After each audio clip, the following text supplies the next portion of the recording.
South Korea's Foreign Minister Cho Hyun met with U.S. Secretary of State Marco Rubio in Washington on Thursday local time. This was the first foreign ministerial meeting since the launch of the Lee Jae Myung Administration. For more on what was talked about and what comes next, we have our correspondent Oh Soo-young on the line.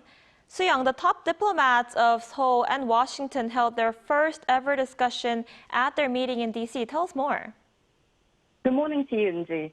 Foreign Minister Cho Hyun and his counterpart Marco Rubio met Thursday afternoon local time, very early in the morning here in Seoul, of course.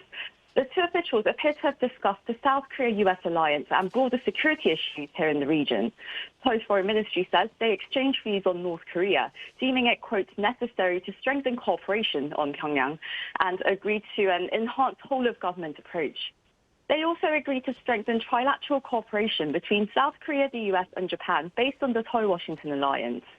Washington's readout focused more on deterrence against North Korea, saying that the two officials reaffirmed resolute commitment to the complete denuclearization of the North.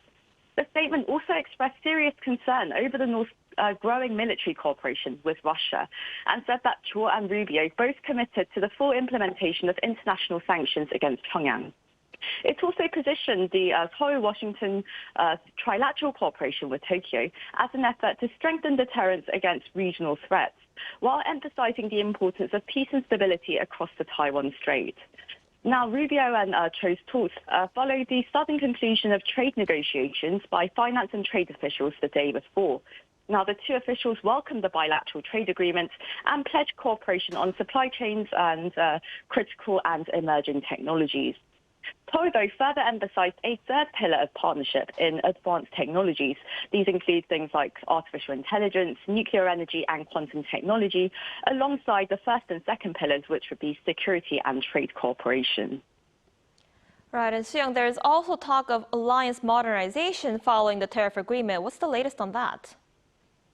Good question. Well, security issues were not substantially addressed in the recent trade negotiation that you mentioned happened yesterday. Initially, a so-called package deal covering both trade and security matters was treated in the past. However, discussions on alliance modernizations are expected probably in the weeks to come.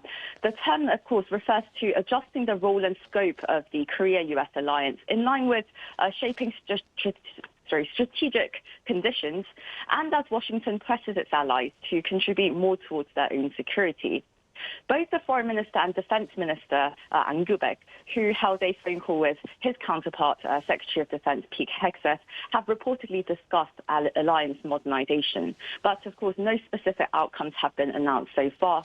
It is, though, expected that the summit between Presidents Lee Jae Myung and Trump could serve as a starting point, with potential 2+2 ministerial meetings to follow for more detailed discussions on that.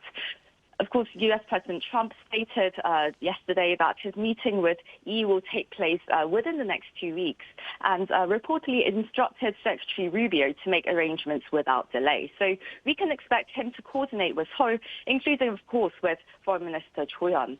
Speaking with reporters after their meeting, the South Korean foreign minister said that his talks with Rubio were good and constructive and that talks to prepare the bilateral summit have now begun. All right, Sooyoung, thank you for that report.